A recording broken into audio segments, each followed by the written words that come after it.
Rechavia, the Kabbalah Cafe. Welcome to our weekly Kabbalah Cafe right here in Rechavia, Chabad Rechavia at Bagel Cafe, 10 o'clock every Friday throughout the summer. NACHLAOT omrim toda rabba leHillel. We say a great thank you to Hillel for sponsoring today's special edition, a really special edition of the Kabbalah Cafe in honor of his grandchildren. He shall have lots of nachat. Hillel is a great fan of the Kabbalah Cafe. Hillel was here for maybe a month last year, and then for several weeks afterwards, it was broadcast at the time on YouTube, on the social media. And we wake up every morning at 3 or 4 a.m. to listen. And Bezrat Hashem, b'od shvuayim, anachnu nasig 1,000 video by YouTube.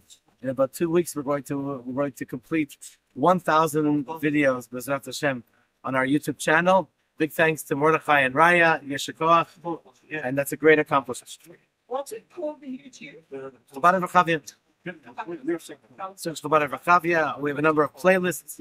One of the playlists are the Kabbalah Cafe videos, and many others. Baruch Hashem. Okay. Yes, Rabbi. נפטר לפני שנתיים בערך. אז האדמו"ר מקאליב הוא היה בשואה במחנות השמדה, השם ירחם. וכל פעם כשהגיע לארץ, כל פעם שהיה אירוע גדול, הוא היה מכריז עם כולם, שמע ישראל, השם אלוקינו, השם אחד. הוא היה ידוע. פעם אחת שאלו אותו, למה אתה עושה את זה? מעניין. אז הוא אמר שכשהוא היה בשואה, השם ירחם, הוא ראה ילד קטן בן 10, שהוא צעק, שמע ישראל, השם אלוקינו, השם אחד. ומיד אחרי זה רצחו אותו, יימח שמם וזכרם הגרמנים. אז הוא אמר לקדוש ברוך הוא, אם אתה תוציא אותי מכאן, אז אני אכריז בכל מצב, בכל מקום, אני אכריז שמע ישראל. וזה מה שאני עושה. באותו טון, באותו קול שהילד החמוד עשה. זיכרונו לברכה. There was a Rabbi, the Rabbi of Kalev, who passed away a couple of years ago. His shul and yeshiva are in Romania. And every time there was a big gathering, kenes, and they honored him to speak, he would do Kabbalah Ol Malchut Shamayim with everyone sitting there. And he would ask everyone to join. And he used to sing as if it was a little child singing the Shema Yisroel. So one time somebody asked him, why do you say the Shema Yisroel with everybody? You're supposed to be giving a speech or whatever. What's the point? And so he said that in the Shoah, he was in the concentration camps. And unfortunately, one time, he saw a young child of 10 years old. Well, they were about to kill him, and he cried out with a beautiful tune, Shema Yisrael, Hashem Elokeinu, Hashem Echad. And then they murdered him. He saw it himself, he heard it himself. And he told Hashem that if Hashem will bring him out of the terrible hell of the concentration camps and the Shoah, that in every opportunity he would encourage people to have Kabbalah Ol Malchut Shamayim, to say Shema Yisrael. And that's what he was known at. בתחילת פרשתנו יש מצווה מעניינת, שכתוב בהעלותך את הנרות. זאת אומרת שאהרון הכהן הוא צווה להדליק את המנורה במשכן לבית המקדש. There was a mitzvah that Aaron HaKohen, he would light the menorah in the Beit HaMikdash. In the previous parsha, which in Chutz La'aretz they're reading this week, Naso, because last Shabbat was the second day of Chag. For us over here, It was a regular Shabbat. So we read Naso last week. But this week we're reading Naso in Chutz La'aretz. So a big chunk of the Parsha, they read Naso about the special korbanot that every Nasi, every prince of every Shevet would bring. Then Aaron the Kohen said, how about me? Shevet Levi, the Kohanim? So Hashem said to him, don't worry. Shalcha Gidola Mishalahem. Yours, your contribution, your mitzvah is greater than theirs. What's the mitzvah? A double mitzvah. That's what we're going to talk about today. One part of the mitzvah is to light the menorah, to kindle the menorah.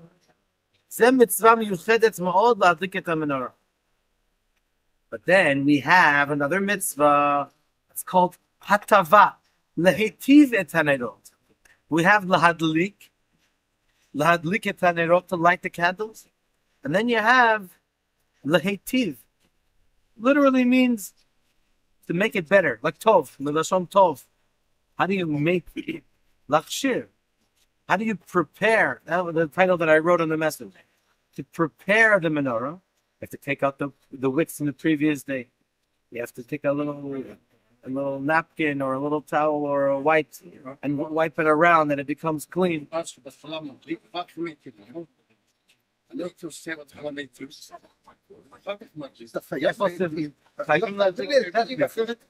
אחרת הסוך הזה לא יתפק אם הוא קצת, חייב לסדר אותו שידליק יותר טוב, להרים אותו.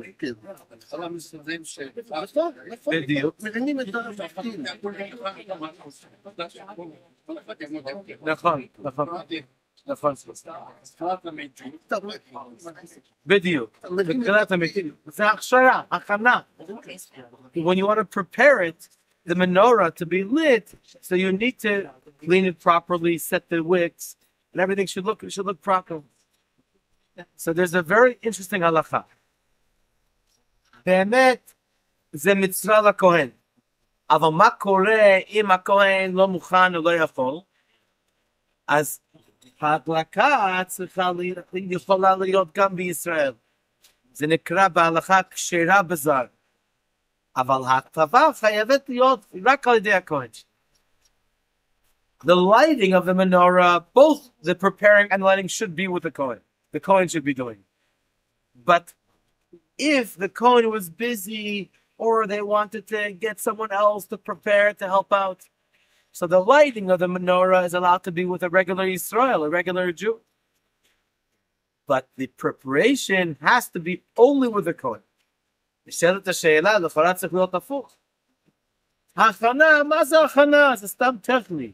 אבל ההדלקה, לכאורה, הייתה צריכה להיות רק על ידי הכהן. למה אומרים הפוך? שההדלקה יכולה להיות בכל אחד, גם ישראל. אבל ההכנה צריכה להיות דווקא רק עם הכהן. Seemingly should be the exact opposite. When you're talking about, what's the most important part?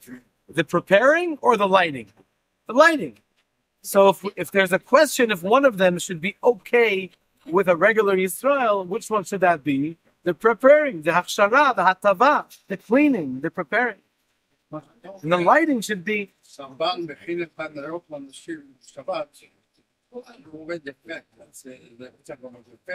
יפה. מעניין, זה מה שאנחנו הולכים לדבר עכשיו. אבל זה תפקיד של הבעל. זה תפקיד רק של הבעל. האישה מדליקה. התפקיד של הבעל הוא לסדר את זה. אז אנחנו נותנים עכשיו המנורה בבית המקדש. זה יפה מאוד שאתה משווה את זה, אבל אנחנו חלילה לא רוצים להקטין בחשיבות של אנשים יקרות של עם ישראל. אז אנחנו... There is a minhag that the husband prepares the candles to do it, and of course on the The menorah was lit once. The menorah was lit once for the week. Great question. Every night when it became night already, then the menorah was lit, and it lit for the night, and there was miraculously one candle, I believe it was the second from the left, that it was always lit. Miracle, around the clock. And mimena, from this candle that was always lit miraculously, the Kohen would take the flame and would light the other six candles. The question is, which one is most important? Is it more important to prepare it or more important to light it? So l'chora, to light it, that brings the light. גם אם נסתכל מבחינה רוחנית, מה יותר חשוב לכאורה? להדליק אחרים, ללמד אותם, או לעשות תחנה טכנית? לכאורה זה הלימוד בעצמו. Even if we look at the deeper meaning of the menorah, what's the menorah? The 7 branches of the menorah, according to the Kabbalah, are the 7 different general levels of neshamot. There are many different types of neshamot in Am Yisroel, and there are some of us that are on one level, some of us are on another level. And what's the job of Aaron HaKohen? Lahadlik, to light, to ignite the neshama of each and every one of us, to inspire us, to teach us. And so, what is this spiritual idea of kindling? When you teach, when you inspire, when you sing, you bring people together, make a farbrengen. But the hachshara, the preparation, seems to be only preparing, technical. So why would we say that the technical part has to be only with a Kohen, and the lighting, the actual inspiration and the actual sharing and information of Torah, that can be shira bizarre. That can also be with a regular Yisroel. How does that make any sense? אז צריך להבין מה ההבדל בין שני הדברים האלה. העניין של ההדלקה, זה שייך לכל אחד. כל אחד מצווה להדליק אחרים. כשמדובר על ההכשרה, פה זה כבר משהו אחר. פה זה לתת את המתווה, לתת את הכללים, איך לעשות. זה לפי הכהן הגדול. זה רק הרבנים, האדמו"רים, הכהנים הגדולים, הם אלו שצריכים להדריך אותנו. It's an amazing inspiration, an amazing outlook on how to view outreach. הפצת היהדות, הפצת המעיינות, or as the world says, kiruv. What do we learn from Behaalotecha Tanerot? When the Parsha tells us that Hashem gives Aaron a mitzvah to ignite the neshamot and to inspire people, that's not only reserved for the Kohanim, that's not only for the Kohen HaGadol. Every single one of us has to learn from that. And every single one of us has to implement into our own lives this idea of lighting the menorah.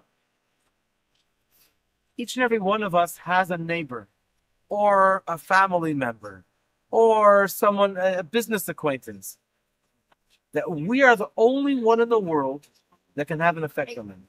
And that's the mitzvah. Behaalotecha Tanerot. That's the simple meaning. The simple meaning is lighting the menorah. That's our mitzvah, to inspire a person that no one else in the world will have an impact on that person. But then you have what's called lachshir, to prepare. It's not just technical of scheduling time, or where are we going to meet, or which coffee are we going to use for the Kabbalah cafe. The hatava of the nerot, the preparation, that the candles should be lit nicely and beautifully. What is that? That is called setting the path, giving the instructions, and telling us how to inspire people.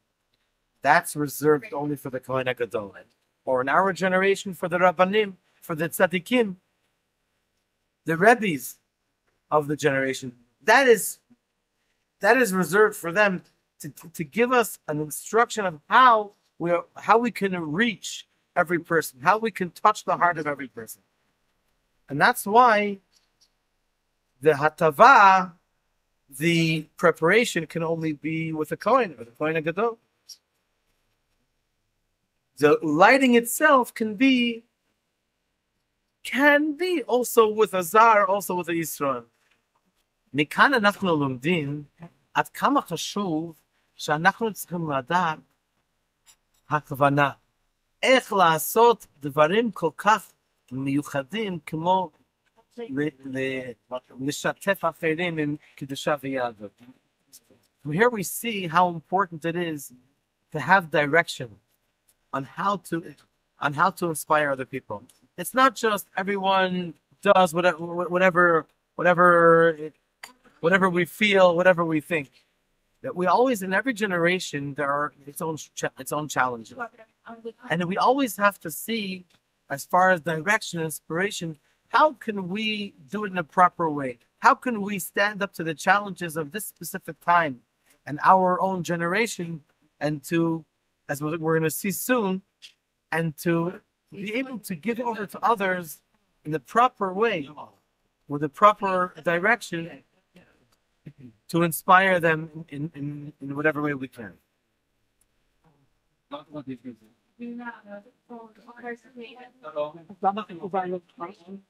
בהעלותך מרמז על שני דברים, זה גם הדלקה וגם הטבה, זה חלק מהדלקה. בהעלותך את הנרות, איך מעלים, מה זאת אומרת להעלות את הנרות? להעלות נר זה שילוב בין שני דברים, כמובן הדלקה, אבל גם הטבה. זה רק לכהן, לאהרון הכהן? הטבה חייבת להיות רק לכהן, והדלקה עדיף, כן, הוא עדיף, אבל החידוש הוא שזה יכול להיות גם על ידי זר. כן, רב משה. אני יכול, בבקשה. משהו שקשור לזה, מותר לי? כן, בוודאי. ההשלכה המעשית של הדבר הזה, בעצם, איך שאני רואה את זה היום, לזמן של היום, שבעצם, אם יש אנשים שהם צריכים בעצם, רוצים לחזור בתשובה או רוצים להיכנס, אז צריך, יש שלב ראשוני שבהם הם כביכול מבחינה רעיונית מקבלים ומתחילים להבין, ואחר כך ההדלקה זה כאילו השלב המעשי של קיום המצוות. עכשיו, פה בעניין הזה של מי עושה מה, אני פשוט מנסה לחשוב, יש משהו דומה בקשר לאגדה הידועה של הלל ושמאי. כשהגיע מי שרוצה להתגייר, עומד על רגל אחת, ושואל את שני אנשים, שואל את שמאי, תגיירני על מנת שתגיד לי את כל התורה על רגל אחת, ומי זורק אותו באמת הבניין. לעומת זאת, הלל אומר,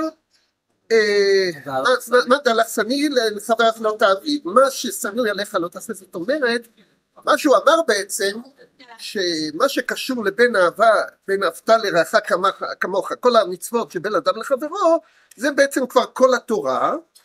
למה זה כל התורה? כי לא תגנוב, לא תרצח, כל הדברים האלה, בכל זאת, העיקר, זה כבר כל התורה. זה כבר כל התורה, אז לכן תלמד את זה. עד כאן זה בסדר. השאלה היא,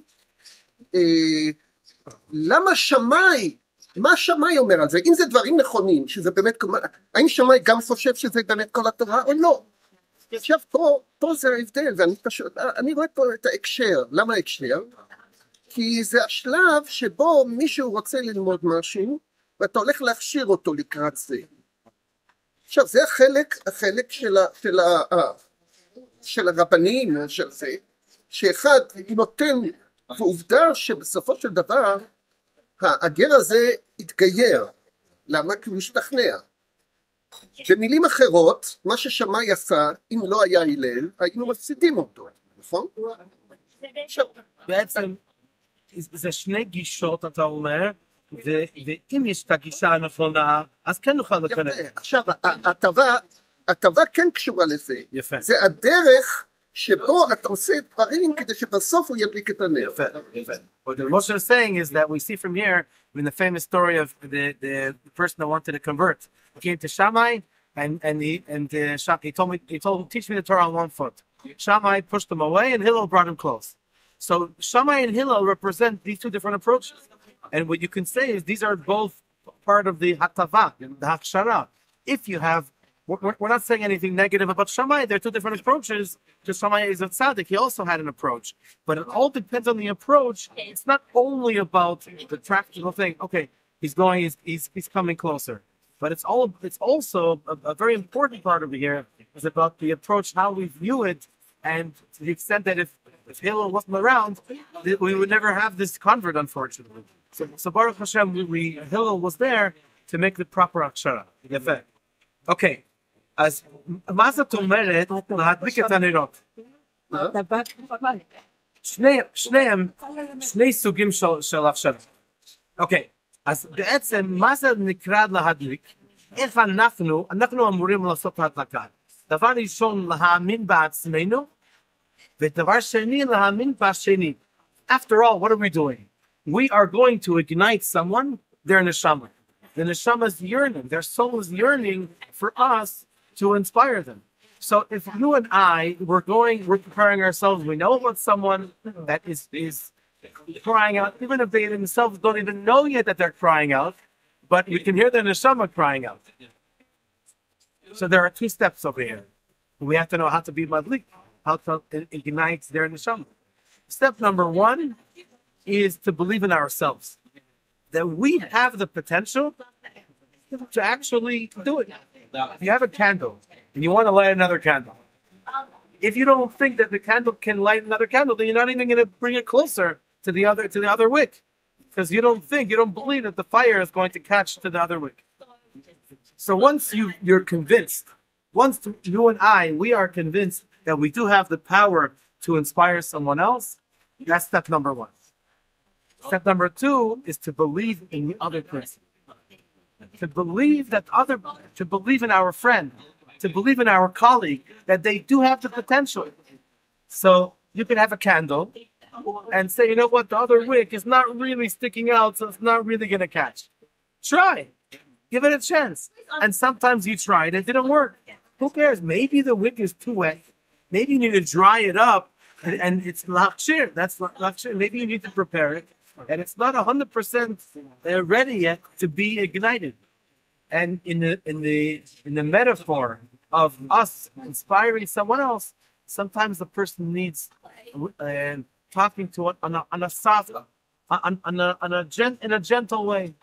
And if we say the right thing, or in the right time, or in the right place, there are many details of how we need to set it up. But assuming that we do have the right setting, then Bezrat Hashem, we will be successful. So it's important for us to know also the hadlaka, the lighting, and also the akshara needs to be proper. The akshara is the guidance of the leaders of the generation, and that shematvim et haderech, they give us the key, they pave the way on that all of us should be able to be successful. The actual hadlaka, the actual lighting, needs to do with us, that we believe in ourselves, we believe in people that we're trying to inspire. And then we'll be successful. There's an amazing story from Rabbi Nassan Gurari, who was a shliach. He lives today in Muncie, but he was a shliach for decades in Buffalo University.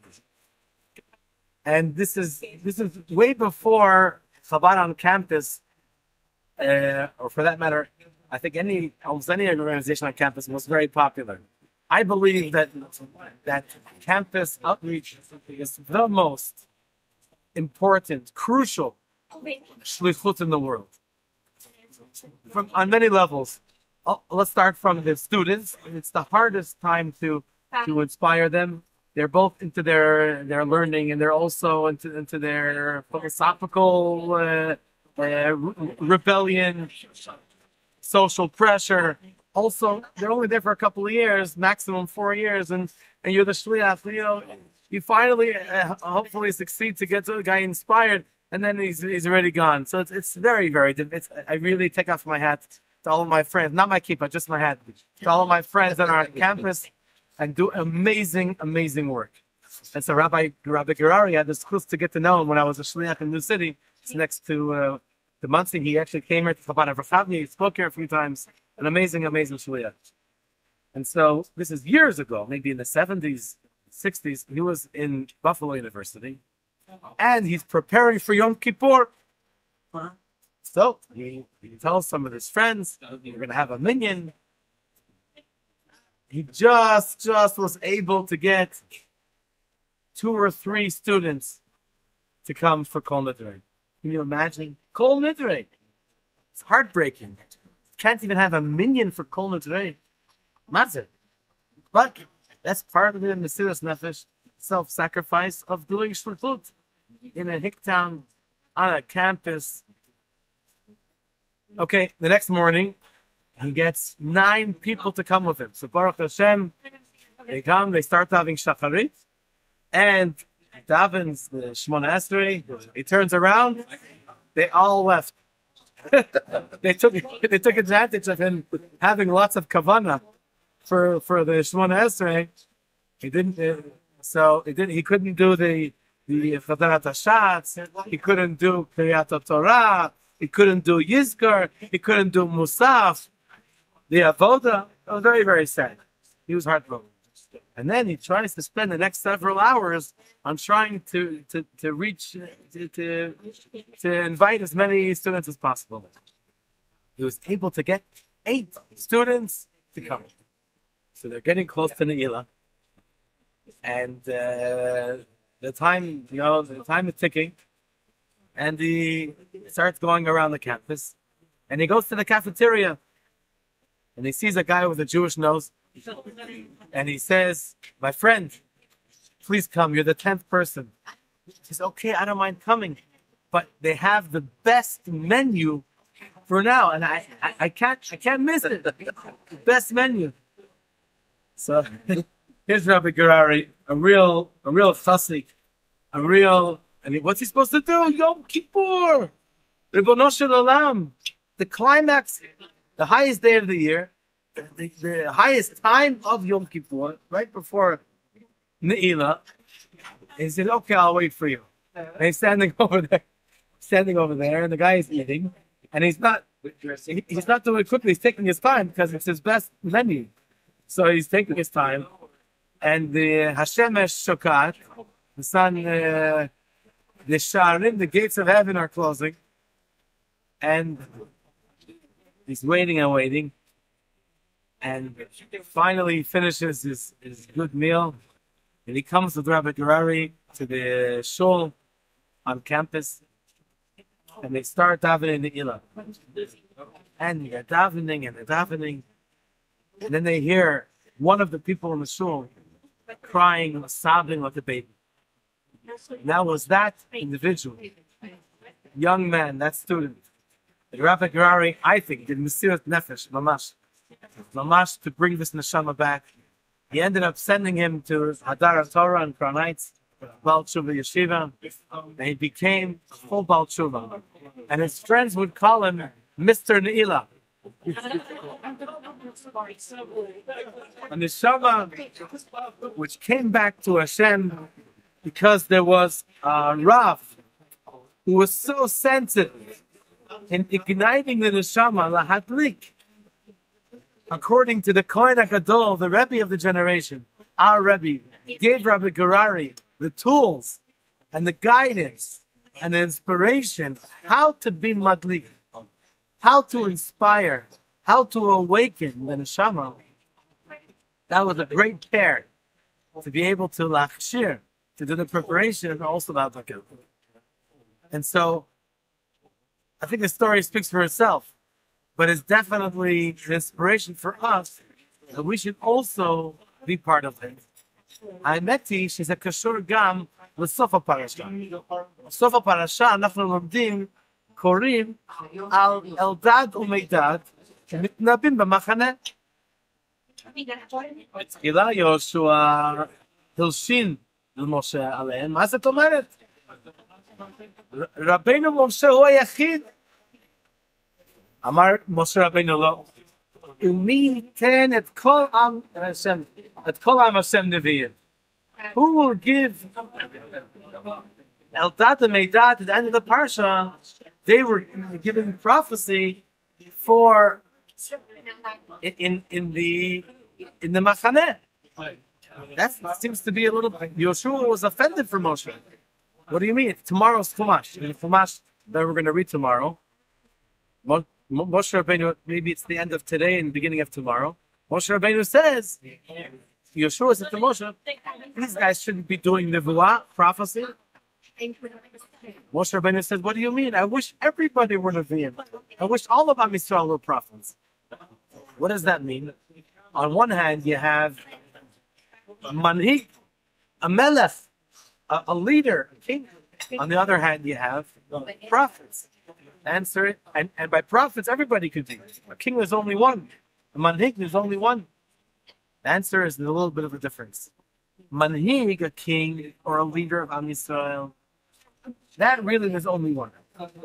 And for that we say, there's one Kohen HaGadol, there's one manhig, there's one melech, one king.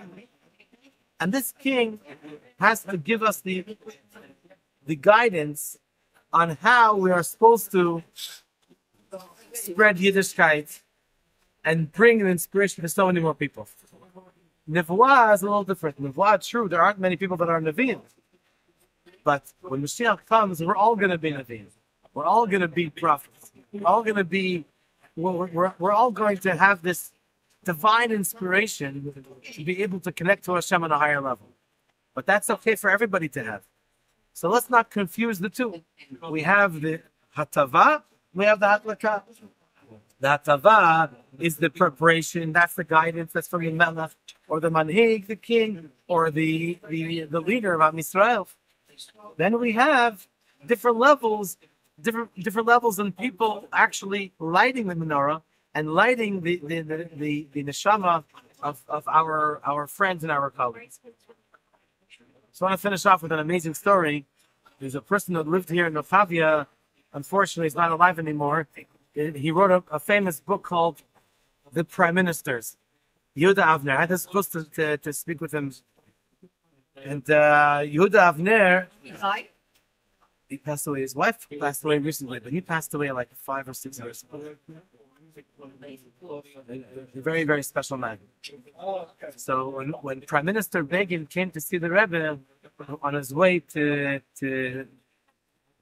visit, to have a meeting with the President of the United States, Begin wanted to come to the Rebbe first. He insisted at first to be by the Rebbe, and then he's going to the President of the United States. And the Rebbe spoke to him in public and also privately. The Rebbe tried to give him encouragement. It was up an uphill battle. Unfortunately, the Rebbe wasn't so successful. Soon thereafter was the Oslo. Oslo was in 1990. Camp David, unfortunately. But after Begin was by the President of the United States, he sent Yehuda Avner back to give the Rebbe a report of what the meeting was like. The President. And they spoke for over 2 hours. He writes in his book. What I'm telling you, he writes in his book, and he gave the keynote speech when I was there, approximately 12, 13 years ago at the Kindled at the International Shluchim Conference. And towards in the middle of the conversation, he asked the Rebbe, what is the Rebbe? A pretty bold question. What is the Rebbe? And the Rebbe told him the Rebbe has a job to ignite every person's neshama. Every neshama is a candle, and every person will each have a candle, and to ignite the neshama and to give it life. So at the end of the Yechidus, at the end of the meeting, he stood up to go. And as he's holding on to the handle of the Rebbe's room, he turns around and he asks the Rebbe, did the Rebbe light my candle? The Rebbe says, I gave you the match. So it's a balance between lighting someone, inspiring someone, that we all have to do. But sometimes we gotta take the match on our own, strike it, and light. And as part of the process, it's part of the process of preparing the candle and lighting the candle. So, thank you all for joining us. Bezrat Hashem Shiyeh Shabbat Shalom. The Kulam Muzmanim, you're welcome tonight. We have Mincha at 7:05. Tomorrow morning, davening at 9:30 and a share at 9 o'clock at Chabad of Rechavia. Toda Rabba.